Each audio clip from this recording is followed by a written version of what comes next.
ونصلي ونسلم على حبيبه العظيم. أما بعد فأعوذ بالله من الشيطان الرجيم. بسم الله الرحمن الرحيم. الذي جاء بالصدق وصدق به صدق الله العظيم. إن الله وملائكته يصلون على النبي يا أيها الذين آمنوا صلوا عليه وسلموا تسليما. اللهم صل وسلم وبارك على سيدنا ومولانا محمد وعلى آله وصحبه أجمعين. حمد و صلاۃ کے بعد یقیناً آپ کے علم میں ہوگا کہ آج 22 جمادی الثانی ہے اور آج کا ہی دن انبیاء کرام کے بعد مخلوق میں سب سے افضل و اعلیٰ خلیفہ رسول، خلیفہ بلا فصل، امیر المؤمنین سیدنا ابو بکر صدیق رضی اللہ تعالی عنہ کی وفات کا دن ہے۔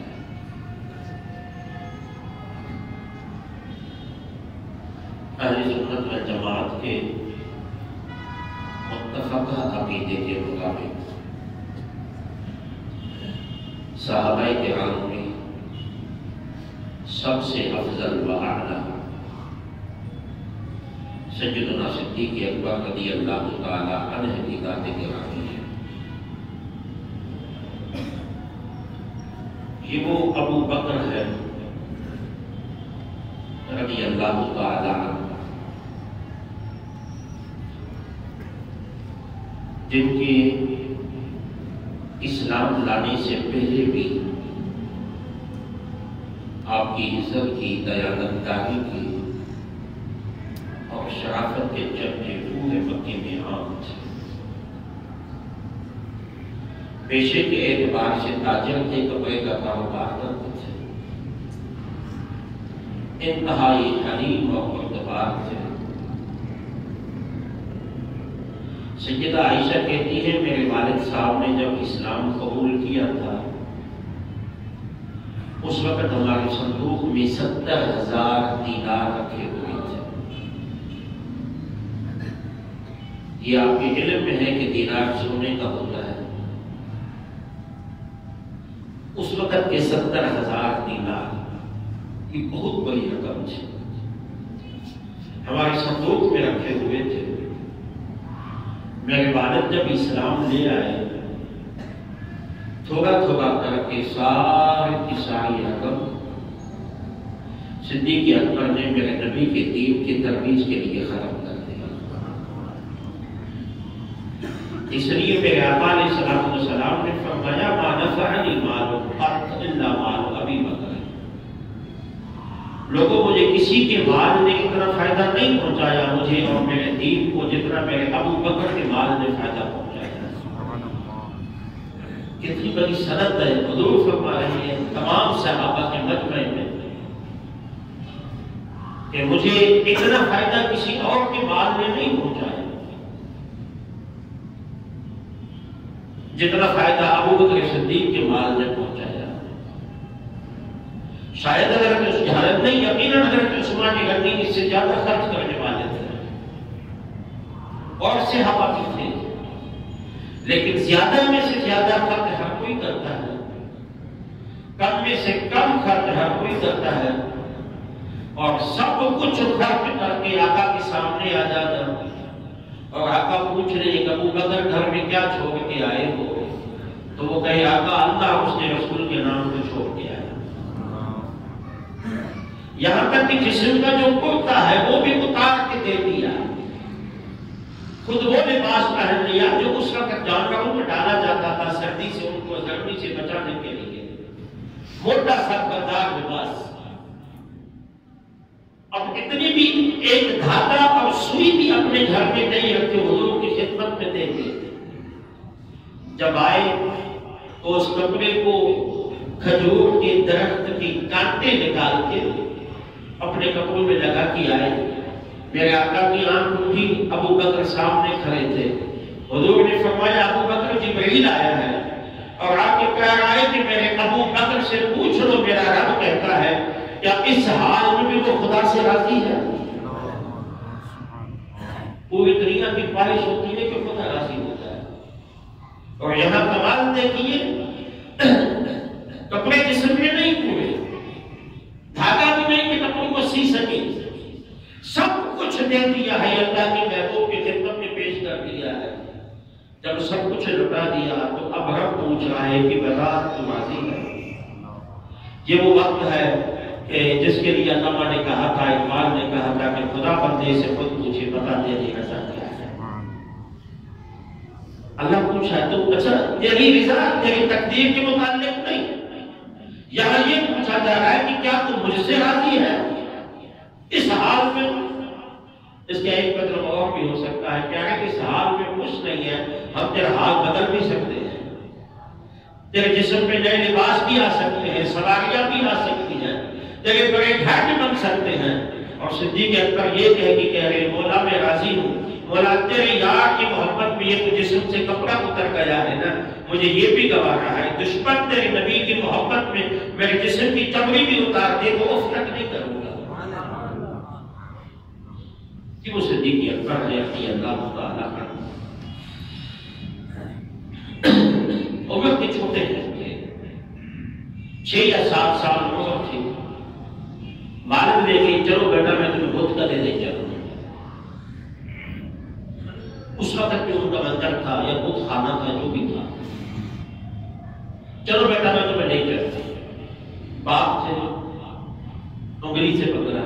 اچھا یہ اعزاز بھی صدیق اکبر کو حاصل ہے کہ اسلام لانے سے پہلے کبھی اس نے کسی بت کو سجدہ نہیں کیا تھا، اسلام لانے سے پہلے کبھی اس نے زنا نہیں کی تھی. جب یہ ان چیزوں کا رواج تھا، اسلام لانے سے پہلے جب شراب ہر گھر کا ڈھانچہ بن چکا تھا، اتنا کہ اسلام لانے کے بعد بھی شراب جاری رہا، اس کو اٹھتے ہی جلدی حرام کر دینا اسلام کے لیے ذرا مشکل تھا. اور صحابہ کہتے ہیں جب حضور علیہ السلام نے حکم دیا کہ شراب حلال ہے، صحابہ نے بیٹھ کے شراب کے جو ان کے گھروں میں بھرے ہوئے تھے گلیوں میں ایسے پھینک دیے. ہم صبح کو اٹھے تو یوں لگ رہا تھا کہ بارش ہوئی ہے، مدینے کی گلیوں میں کیچڑ ہو چکی ہے. یعنی شراب کا کتنا عام تھا اس وقت. صدیق اکبر نے کبھی شراب نہیں پیا تھا، کبھی کسی سے جھگڑا قبائلی جھگڑا نہیں کیا تھا، کبھی کسی کا قتل نہیں کیا تھا، کبھی کسی کے طلاق میں ہاتھ میں نہیں اٹھایا. یہ ان کی اخلاقیات تھی، اخلاقیات تھی اسلام سے پہلے. تو حالانکہ باپ نے تو بڑی محنت کی کہ بت پرست بن جائے. جناب ابو کو آپ ہاتھ سے پکڑ کے کہتے ہیں بیٹا چلو بت خانہ چلتے ہیں. چلے گئے باپ کے ساتھ. باپ نے تعارف کرایا. اب جو ان کا عقیدہ تھا یہ بارش نازل کرنے والا خدا، یہ بارش کو روکنے والا خدا، یہ ہوائیں چلانے والا خدا، یہ ہواؤں کو بند کرنے والا خدا، یہ سردی کی موسم کا خدا، یہ گرمی کی موسم کا خدا، یہ زمینوں کا خدا، یہ آسمانوں کا خدا، یہ بیٹے دینے والا، یہ بیٹیاں دینے والا، یہ مصیبتیں دینے والا، یہ مصیبتیں ٹالنے والا. تو باپ تعارف کراتا گیا. جب کہا نا یہ مصیبتیں ٹالنے والا، آپ ان کے سامنے کھڑے ہو. اور میں نے پہلے بتایا 6 سے 7 سال. باپ نے کہا چلو بیٹا اب اس کو راضی کرو، اس نے سجدہ کرو، یہ ہمارا خدا ہے، یہ تیری جوانی کو سلامت رکھے، تیرے بچپن کو سلامت رکھے، تجھے مصیبتیں ٹلیں گی، اس کی عبادت کرو. یہ کہہ کے باپ کسی اور بت کے سامنے کہ اس وقت اس کی ضرورت تھی، اس خدا کے سامنے جو ان کا تھا اس کی کھڑا ہو گیا بت کے سامنے. تو یہ اگر کوئی نبی کہہ دے ابراہیم علیہ السلام بتوں سے باتیں کرے تو بات سمجھ میں آتی ہے کہ نبی بننا ہے اسے. یہ جب پورے ماحول کلچر پورا کفر اور شرک پہ مبنی تھا، اس وقت اگر کوئی یہ بات کرتے بت کے سامنے کھڑے ہو کے کہتا ہے اب بچہ ہے، اپنے مخصوص انداز میں کہتا ہوگا کیا یہ دنیا کی عظیم تبلیغ تھی، کیا اتمام حجت تھا؟ بت کے سامنے کھڑے ہو کے فرماتے ہیں کہ کیا تو واقعی خدا ہے؟ ابا کہہ کے گئے ہیں تو خدا ہے، تو واقعی خدا ہے؟ کیا واقعی تو مصیبتیں ٹالتا ہے؟ ابا نے غلط تو نہیں کہا؟ جب جواب نہ ملا تو کہنے لگے بہرا ہے کیا، سن نہیں سکتے کیا؟ کریم کے دوست کھڑا زور سے آواز دی، اب وہ سننے تو جواب دے۔ اچھا سن نہیں سکتے، بول بھی نہیں سکتے، آگے جا کے ہاتھ یوں پھیرا دیا، آگے آگے کر دیا، دیکھ سکتے ہو؟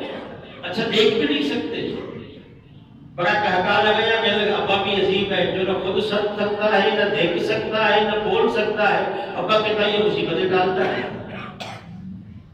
پھر آپ پیچھے گئے، ایک پتھر اٹھائے، پتھر اٹھا کے اس بت کو کہنے لگے مجھے آپ سے دشمنی تو نہیں، ابا نے کہا ہے کہ وہ مصیبتیں ٹالتا ہے، ہماری تو مصیبت تو ہٹانی ہو تو دنیا دیکھ لی، اب تیرے اوپر ایک مصیبت آنے والی ہے، یہ مصیبت ٹال دے۔ اپنے آپ کی مصیبت ٹال سکا تو امکان ہے کہ تو ہماری مصیبتیں بھی ٹال سکے گا۔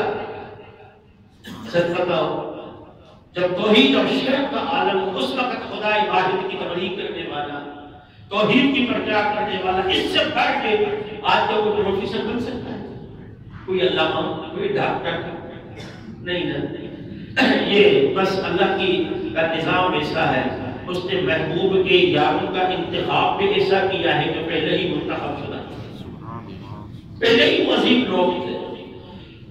جب بات پڑ گئی تو اس نے جواب نہیں دیا، آپ نے پتھر اٹھایا، اٹھا کے کہا میں تو پتھر تمہیں مارتا ہوں، میرا نشانہ خطا نہ گیا تو وہ جھوٹا ہے۔ پتھر سیدھا کر کے مارا، اس کی ناک میں لگا، بت کی ناک میں لگا، اس کی ناک پھوٹ گئی۔ جب آباد ہوئی، جناب ابو قحافہ نے دیکھا کہ اس بچے نے تو غلط کر دیا، ہاتھ سے پکڑا، گھسیٹتے ہوئے کھڑا ہے، قریب تھا کہ اس کو مارتے، ہاتھ اٹھایا، بیوی سامنے آ گئی، صدیق اکبر کی ماں سامنے آ گئی، جب ماں ہوتی ہے، جب بھی باپ ہاتھ اٹھاتا ہے نا وہ دشمنی وہ بھی نہیں اٹھاتا، تربیت کے لیے جب باپ ہاتھ اٹھاتا ہے نا سامنے ماں آتی ہے جی۔ اب ہم اتنا کریں، جب آپ کے بیٹے آپ کی ماں کے لیے زبان درازی کرے نا، اپنے بیٹے کے سامنے بھی آ جاتا ہے۔ جب آپ کی بیوی آپ کی ماں کو کوسنے لگے نا، ان کو ذلیل و رسوا کرنے لگے، تو اب یاد کرو جب آپ کے باپ کے خلاف آپ کے حق میں آپ کی ماں کھڑی ہو جاتی ہے تو کم از کم بیوی کے خلاف تو اپنے ماں کے ساتھ کھڑے ہو جاتے ہیں۔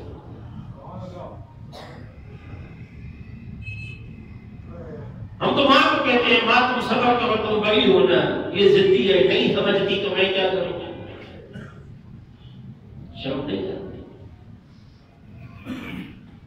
سارے احسانات بھول گیا، سارے ماں کے احسانات بھول گیا ایک لمحے بھی۔ تو ماں نے کہا میرا بیٹا عظیم ہے، میرے بیٹے پہ ہاتھ نہ اٹھانا، ہاتھ نہیں اٹھانے دوں گی، سامنے کھڑی ہو جائے گی۔ وہ غصے میں تھی، کہتا ہے تیرے بیٹے نے معاشرے میں میری ناک کٹوا دی، میری عزت خراب کر دی، اب میں باہر جاؤں گا تو لوگ مجھ سے پوچھیں گے کہ تیرے بیٹے نے ہمارے خدا کی ناک کاٹ دی، میں لوگوں کو کیا جواب دوں گا؟ تیرے لگے جواب کو چھوڑ دے، میرا بیٹا عظیم ہے، تیرے لگے تیرے عظیم نے تو میری عزت خاک میں ملا دی۔ کہا نہیں، عزت ماں دینے والا وہ خدا ہے، میرے بیٹے کے سامنے نہ آنا۔ اس نے کہا عظیم کیسے ہے؟ ماں مجبور ہے، ماں کو آنکھ سے کھانا بیٹا دکھانا لگتا ہے، ماں تو ماں ہوتی ہے۔ دنیا کے حسین گورے چٹے پڑھے لکھے سمجھدار بچے ان کے سامنے کھڑے کرتے ہیں، جس بچے نے ان کے بچے نے منہ بھی نہیں دھویا ہوگا وہ کہے گی میرا بیٹا سب سے حسین ہے، ایسا ہے جی۔ کیا کہتے ہیں ہم سندھی میں کہتے ہیں، جس کا محاورہ یہ ہے کہ بیوی جیب کو دیکھتی ہے، ماں پیٹ کو دیکھتی ہے، جانس ماں کی قدر ہے، ماں باپ کا احترام ہے۔ جب تک یہ ہے ہم ان کا قدر نہیں کرتے، جانے کے بعد کہتے ہیں کاش ایک دن ان کی خدمت کا موقع مل جائے، کیونکہ اللہ نے اپنی رضا ان کی خدمت میں رکھی ہوئی ہے۔ اللہ نے بیٹا خاموش ہو جا، اللہ نے اپنی رضا ان کی خدمت میں رکھی ہوئی ہے، ان کو کبھی ناراض نہ کرنا۔ اس نے کہا تیرا بیٹا کیسا عظیم ہے؟ کہا جب یہ بچہ پیدا ہوا تھا نا تم تو گھر سے باہر تھے، میں نے آواز سنی تھی یا امت اللہ بالتحقیق، آسمانوں سے آواز آئی تھی ابو بکر کی ولادت میں۔ میں ایک مرتبہ پھر کر رہا ہوں، صدیق اکبر کی ولادت پہ جہاں ہر طرف شرک کا ماحول تھا، بت پرستی تھی، آواز آئی تھی یا امت اللہ بالتحقیق، اے ثابت شدہ اللہ کی پتنی۔ ولادت صدیق اکبر کا ان کی ماں کو جو پہلا کیوں تھا آسمان سے ملا تھا، پہلا لقب جو آسمان سے ملا تھا وہ کسی بت کی بندی کا نہیں، اللہ کی بندی کا ملا تھا۔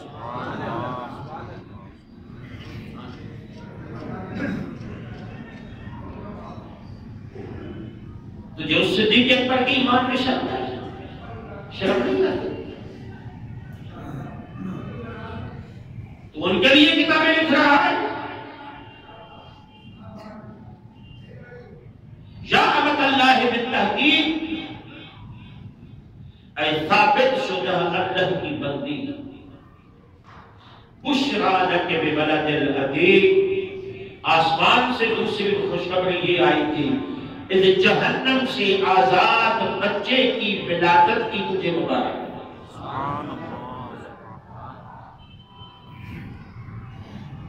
جسے یقین نہ آئے آج بھی جا کے دیکھ لے، آج بھی جنت کے باغوں میں سے باغ روزت اور جنت میں سوئے ہوئے ہیں۔ عتیق کہتے ہیں جہنم سے آزاد کرتا ہے، عتیق کہتے ہیں دنیا کے غم اور فکر سے آزاد کرتا ہے، عتیق کہتے ہیں دنیا کی گندی رسومات سے آزاد کرتا ہے۔ تو اس آزاد بندے عتیق، اس آزاد بندے کی ولادت کی تجھے مبارک۔ فرمایا اسمہ فی السماء الصدیق، جو بچہ تجھے پیدا ہوا ہے اس کا نام تو کیا رکھتی ہے؟ تو تمہارا معاملہ ہے، آسمان میں رب نے اس کے پیدا ہونے سے پہلے اس کا نام صدیق اکبر رکھ دیا۔ اور پھر آگے تھا وَهُوَ بِمُحَمَّدٍ صَاحِبُهُ وَرَحْمِهِ، یہ بچہ ہے، عظیم بچہ ہے، یہ محمد کا دوست بھی ہے، محمد کے سفر کا ساتھی بھی ہے، اس کے قبر کا بھی ساتھی ہے۔ اس لیے یہ چار بشارتیں مجھے ملی تھی، میرا بچہ عام بچہ نہیں ہے، ابو قحافہ جس کو اللہ نے جہنم سے آزاد کر دیا ہو، جس کے صدقے میں خدا نے مجھے اپنے خاص بندی قرار دیا ہو، جس کو آسمانوں میں صدیق کہا جا رہا ہو، بھلا وہ جھوٹے خداؤں کو سجدہ کیسے کر سکتا ہے؟ غلطی تو تمہاری تھی، میرے بچے کو لے کر کیوں گئے؟ غلطی تو تمہاری تھی، میرے بچے کو لے کر کیوں گئے؟ غلط خود کرتے ہو، الزام میرے بچے پہ آتا ہے۔ تو یہ وہ صدیق اکبر ہے جن کی صداقت کے چرچے، جن کی امانت کے چرچے، جن کی دیانت کے چرچے ان کے ولادت کے وقت سے شروع ہو چکے تھے، اور پھر یہ ہمیشہ حضور علیہ السلام کے ساتھ رہے، ہمیشہ۔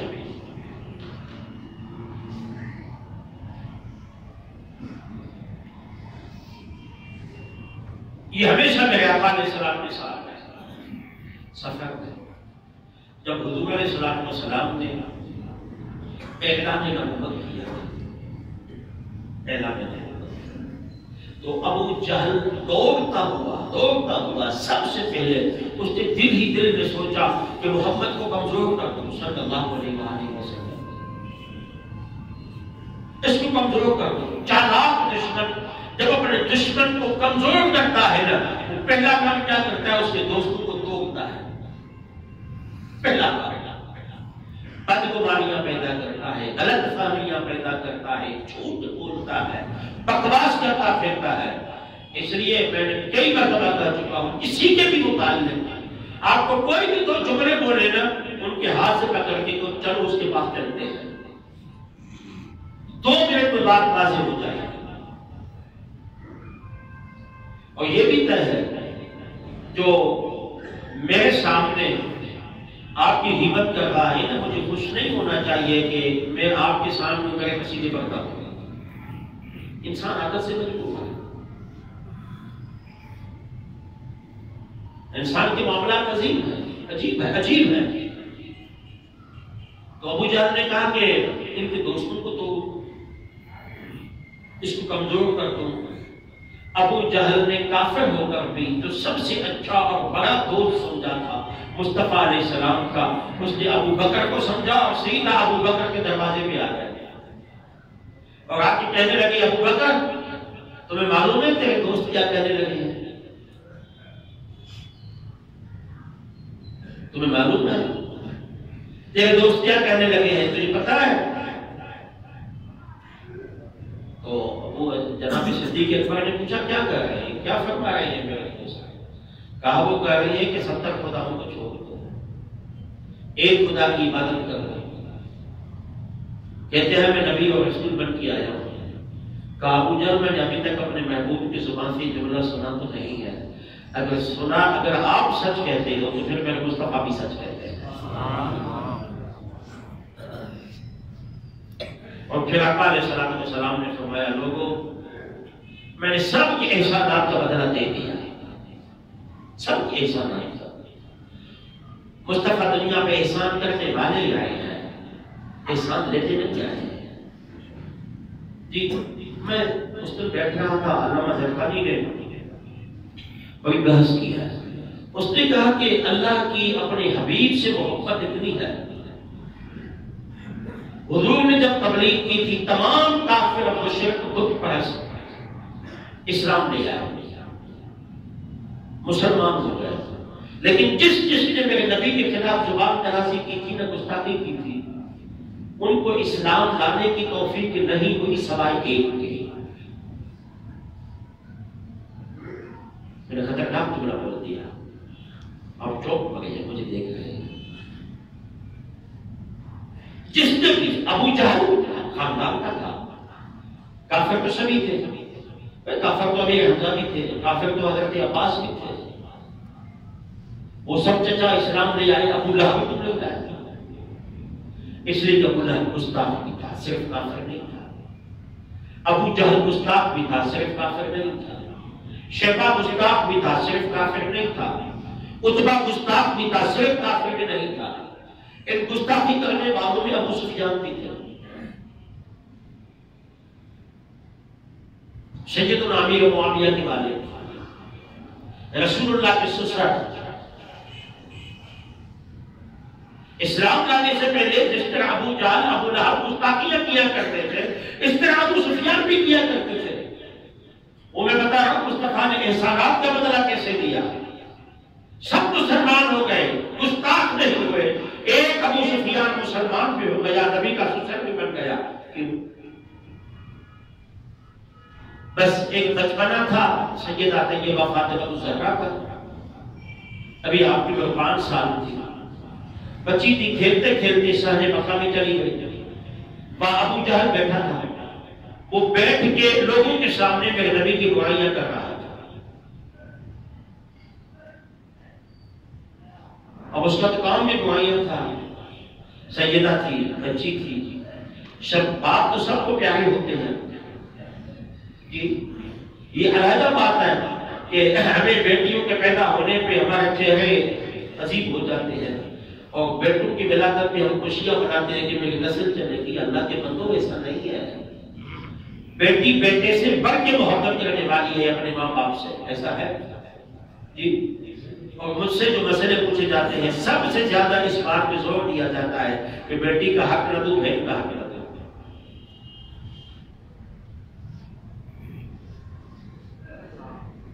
بیٹی تھی، سن نہ پائی، کہنے لگی تم میرے بابا کے خلاف بول رہے ہو، اللہ نے میرے بابا کی بڑی عزت کی ہے، تمہاری تو کوئی عزت نہیں ہے میرے بابا کے سامنے۔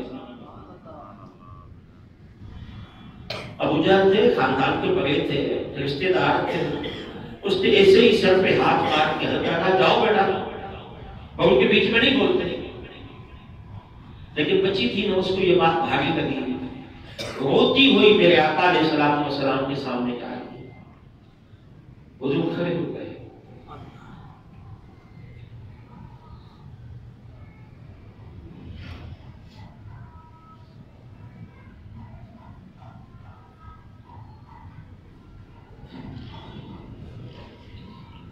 حضور کھڑے ہو گئے، فرمایا بیٹی کیوں روتی ہو؟ ابا ابو جہل نے مجھے مارا ہے۔ حضور نے فرمایا جاؤ ابو سفیان کو جا کے بتاؤ کہ ابو جہل نے مجھے مارا ہے، میرے ابا نے مجھے بھیجا ہے، تم کچھ کرتے ہو یا میں خود ان سے بدلہ لے لوں، خاندان کا بڑا ہے، جاؤ۔ جب وہ گئی کہا چچا مجھے ابا نے بھیجا ہے، ابو جہل نے مجھے مارا ہے، کافر تھا، دشمن تھا، لیکن بچوں پہ رحم اس کو بھی آتا تھا۔ چھوٹی بچی تھی، ان کو ہاتھ پہ اٹھا، گود میں اٹھایا، لے گئے کشان کعبہ میں۔ ابو جہل وہی بیٹھ کے بکواس کر رہا تھا۔ آپ نے کہا سیدہ کو کہا بیٹا اس نے تمہیں تھپڑ ماری ہے نا؟ ان کے منہ میں ایک ہی جگہ پہ 2 بار تو بچی ہے، اللہ اکبر، تربیت دیکھیے، 5 سالہ بچی کہتی ہے میرے بابا نے مجھے کہا تھا ہم کسی سے بدلہ نہیں لیتے۔ تھوڑی تھوڑی بات پہ انسانیت کو ذلیل کر کے رکھنے والوں، کبھی سوچا ہے کس کا کلمہ پڑھتے ہیں؟ ہمارا تو کام ہی یہی رہ گیا کہ دوسروں کو ذلیل کرتے تھے، ہماری زبان میں سختی آ گئی، ہماری زبان میں نرمی نہیں رہی، ہمیں گالیاں پکڑنے والا اچھا لگتا ہے، بکواس کرنے والا ہمیں بڑا فلسفی لگتا ہے، تمہاری زبان میں نرمی کیوں نہیں آتی؟ مصطفیٰ کی سیرت طیبہ پہ ہم عمل کیوں نہیں کرتے؟ جھوٹ ہم کیوں بولتے ہیں؟ الزام تراشی کیوں کرتے ہیں؟ کیا مصطفیٰ کو تکلیف نہیں ہوگی؟ 5 سالہ بچی کہتی ہے میرے بابا نے تربیت کی ہے، ہم بدلہ نہیں دیتے۔ تو بچے تھے، اس بچی کو خوش کرنے کے لیے جناب ابو سفیان نے سیدہ فاطمہ کا ہاتھ پکڑا اور ہاتھ پکڑ کے ابو جہل کے منہ پہ 2-4 مار دیے بچی کے ہاتھ سے۔ فاطمہ ہنستی ہوئی آئی، میرے روتی ہوئی آئی تھی، میں نے بدلا لیا، تو بچہ ہوتا ہے نا، اور وہ بچی کا ہاتھ اس کے منہ پہ کیا لگا ہوگا؟ جی بس گستاخی کی وجہ سے ان کے مقدر میں ایمان کی دولت نہیں تھی، ورنہ سیدہ کا ہاتھ لگنا بھی ان کے چہرے پہ ایمان لانے کے لیے کافی تھا جی، لیکن کیونکہ گستاخ تھا، بے ادب تھا، اس لیے ان کو کچھ نہیں ملا۔ تو فاطمہ ہنستی ہوئی آئی، حضور نے دیکھا فاطمہ مسکرا رہی ہے، آقا بھی مسکراتا ہے، پوچھا بیٹا کیا ہوا؟ عرض کی ابا میں نے تو بدلہ لینے سے انکار کر دیا، چچا ابو سفیان نے مجھے اٹھا لیا اپنے بازو پہ اور میرا ہاتھ اٹھا کے 5 تماچے ابو جہل کے منہ پہ میرے ہاتھ سے مار دیے۔ حضور نے مسکرا کے ہاتھ اٹھا لیے، مولا ابو سفیان میرا دشمن ہی صحیح، اس نے میری فاطمہ پہ احسان کیا ہے، مولا اسے اسلام کی دولت عطا کر۔ بس یہ احسان کا بدلہ تھا، اس احسان کا بدلہ تھا کہ تمام گستاخان رسول میں سے کوئی بھی مسلمان نہیں ہوا، ابو سفیان کو اسلام کی دولت ہوئی۔ آقا فرماتے ہیں میں نے سب کے احسان کا بدلہ دے دیا ہے، ابو بکر جو تو نے مجھ پہ، میرے دین پہ، میرے خاندان پہ احسانات کیے ہیں، اس کا بدلہ اللہ قیامت کے دن تمہیں اپنی شان کے مطابق عطا کرے۔ اس صدیق اکبر کا یہ حیات جب فوت ہوتے ہیں تو حضرت علی کو اپنے ساتھ بٹھاتے ہیں، اپنے سرحانے بٹھاتے ہیں، علی مجھے اس ہاتھ سے غسل دینا جس سے رسول اللہ کو دیا تھا، اس ہاتھ سے غسل دینا جس سے رسول اللہ کو دیا تھا، تاکہ وہ برکت جو تمہیں ملی ہے رسول اللہ کو غسل دینے کی وہ مجھے حاصل ہوا ہے۔ پھر علی جب میں فوت ہو جاؤں دروازے حضور کے دروازے کے سامنے مجھے رکھ دینا، کنڈی نہ بجانا، VIP ہے، بس سامنے عرض کر دینا کہ آقا غلام حاضر ہے، صدیق اکبر کہتے ہیں میں نے صدیق اکبر کو نہلایا، مصطفیٰ کے بعد جتنا جسم پاکیزہ میں نے ابو بکر کا دیکھا پہلے اور بعد اس سے کبھی کسی کا نہیں دیکھا۔ یہ علی المرتضیٰ کہیں گے صدیق اکبر کے لیے پاکیزہ جسم، پاکیزہ جسم۔ کہتے ہیں ہم نے نہلایا، سامنے رکھ دیا، میں نے ہاتھ جوڑ کے کہا صدیق کو حاضر علی بابک یا رسول اللہ، اگر غلام صدیق آپ کے دروازے پہ حاضر ہے، آپ کا غلام ابو بکر صدیق آپ کے دروازے پہ حاضر ہے، تو کہتے ہیں سیدنا علی المرتضیٰ فرماتے ہیں دروازے کو کھولنے لگی ہوئی تھی لیکن دروازہ خود بخود کھل گیا اور روزے اظہر سے آواز آئی ادخلوا الحبیب الی الحبیب، یار کو یار سے ملا دو۔ کیا آواز ہے؟ ادخلوا الحبیب الی الحبیب، حبیب کو حبیب سے ملا دو۔ انا مشتاق الی حجت صدیق، 24 مہینے 26 مہینے ہو گئے ہیں میں بھی ان کے لیے ترس گیا، ان کو مجھ سے ملا۔ یہ وہ صدیق اکبر ہے، آج ان کی وفات کا دن ہے، کیا ہمیں یاد ہے؟ جی ہم نے آج ان کی ساری ثواب کے لیے 3 مرتبہ قل اللہ ہی پڑھا۔ اپنے بزرگوں کی عرص تو یاد ہوتے ہیں نا جی، غوث اعظم کا عرص، سلطان الہند کا ہے، سلطان باہو کا عرص، گھٹائی کا عرص، قلندر کا عرص، سب یاد رکھتے ہیں نا۔ ان بزرگوں کو عرصوں کو یاد کیوں نہیں رکھتے جن کے اسلام کے عظیم احسانات ہیں؟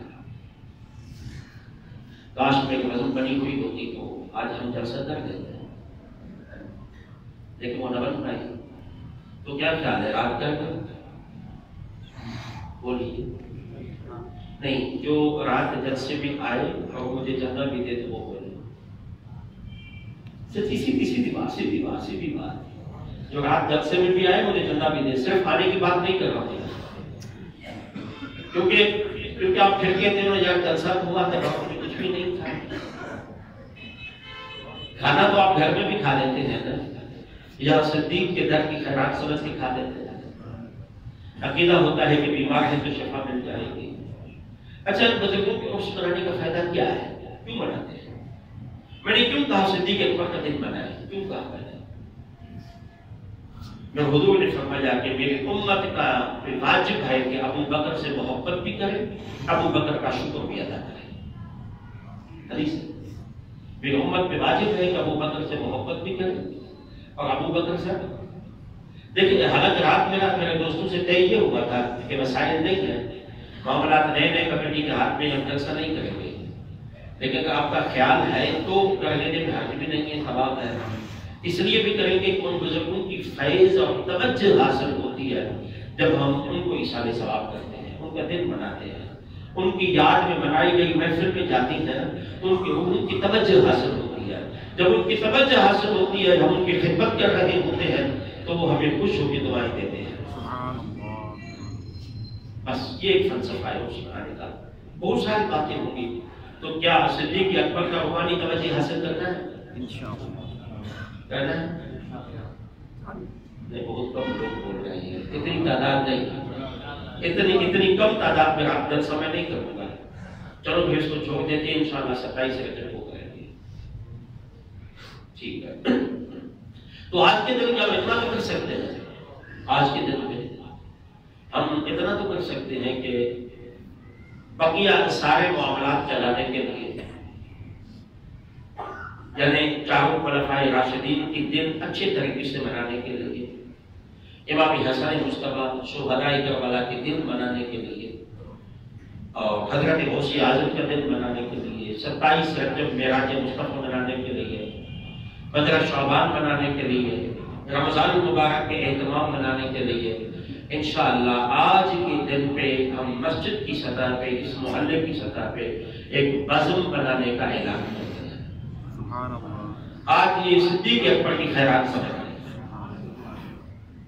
تو ساتھ دو گے؟ جی دیکھیے میں اپنے لیے نہیں کر رہا، میں اپنے لیے نہیں کر رہا، ان بزرگوں کا روحانی فیض جس نے حاصل کرنا ہے، جس نے توجہ حاصل کرنی ہے، جس نے بھی وہ میرا ساتھ ہے۔ انشاءاللہ جی اب غزل کا نام کیا رکھے؟ کل اس پہ بہت ساری بحث ہوئی میرے دوستوں کے ساتھ بیٹھ کے، لیکن بس غزل تو بن گئی، آپ یہ سمجھ رہے ہیں۔ اب اس کا نام کیا ہے میں کچھ اور دوستوں سے بھی مشاورت کروں گا، آپ سے مشاورت کروں گا، آپ سے آپ میرا ساتھ رہے۔ یہ مخصوص دن بزرگوں کے یا ہر مسجد میں بڑے جلسے ہوتے ہیں، باہر سے عالم آتے ہیں، آپ کی یہ مرکزی مسجد ہے، یہاں کچھ نہیں ہوتا سوائے میں جب لے تو میں جاؤں گا، کیوں ایسا کیوں یار؟ علماء کو بلائیں گے انشاءاللہ، دانشوروں کو بلائیں گے، محافلیں سجائیں گے، انشاءاللہ مسجد کے عورتوں کو باہر رکھنا ہے، ساتھ دیں گے، ٹھیک ہے؟ ایک عادت بنائیں، بس پھر آپ سے پیغام ہے، ٹیمپو ہو گیا ہے، ایک عادت بنائیں، یہ طے کر لیں کہ مجھے اپنی ماہانہ آمدنی میں سے، دن کی آمدنی میں سے 100 میں سے 2 روپے نکالنے ہیں یا 1 روپیہ نکالنا ہے بس۔ عقیدہ کیا ہے؟ جو عام 100 کماتے ہیں، 500 کماتے ہیں، 1000 کماتے ہیں، 25,000 تنخواہ ملتی ہے، 50 ملتی ہے، یہ دینے والا کون ہے؟ جی کون؟ ذرا آواز نہیں آ رہی۔ اللہ، ذرا زور سے بولیے اللہ۔ پھر اللہ کے نام پہ ہم 1 یا 2 روپے اگر وقف کر دیں، یہ اتنا اچھا کاروبار ہے، کر کے دیکھیں، اتنا اچھا سودا ہے، کر کے دیکھیں۔ ہم انشاءاللہ آنے والے جمعے سے پہلے 2 پیٹیاں لگا دیں گے جی، ایک مسجد کی اور ایک اس عزم کی، جس کو جتنا دینا ہے اس بجٹ میں ڈال دے، اور جو میرا ممبر بننا چاہے، جو ہمارا ممبر بننا چاہے، وہ ہم سے رابطہ کریں۔ وہ 200 روپے ماہانہ ممبر بننے کی فیس ہے، آسان نہیں ہے، مفت والی ممبرشپ نہیں ہے، دینا ہوگا آپ کو۔ میں اپنے ذات کے لیے نہیں، 200 روپے، کوئی زیادہ لے اس کا ہدیہ ہے، اس کا عطیہ ہے، لیکن جس سے بھی آپ لیں گے اس سے رسید ضرور لیں گے، کیونکہ اب حساب دینے اور لینے کا زمانہ ہے۔ الیکشن کمیشن بھی سیاستدانوں سے مانگ رہی ہے حساب کہاں سے پیسے آئے، کہاں خرچ کیے، بڑا بہت چل رہا ہے، آپ دیکھتے ہیں نا جی، بڑے بڑے لوگ پھنسے ہوئے ہیں وہاں پہ جی۔ تو ہم اللہ کے فضل سے حساب دینے کو تیار ہیں، آپ نماز کے بعد دیکھ سکتے ہیں، وضو خانہ جتنا بنا اس کا سارا حساب لگا ہوا ہے، اور سارے کے سارے بل میرے پاس جمع ہو چکے ہیں، اور انشاءاللہ آپ دیکھیں گے کہ ماہانہ حساب بھی حساب نوٹس کو ہم نے لگوا دیا ہے، اس پہ آپ کو پورا ماہانہ حساب ملے گا۔ اگر آپ نے 50 روپیہ جمع کرایا ہے تو آپ کے نام پہ لکھا جائے گا کہ آپ نے فلاں بندے کو 50 روپے دیے تھے، اس لیے کہ اللہ کو بھی جان دینی ہے۔ تو آپ مسجد کے وفادار بنائیں، اللہ کے گھر سے زیادہ مقدس دنیا کی اور کوئی جگہ نہیں ہے۔ اللہ ہمیں خدمت کی توفیق عطا فرمائے۔ وما علینا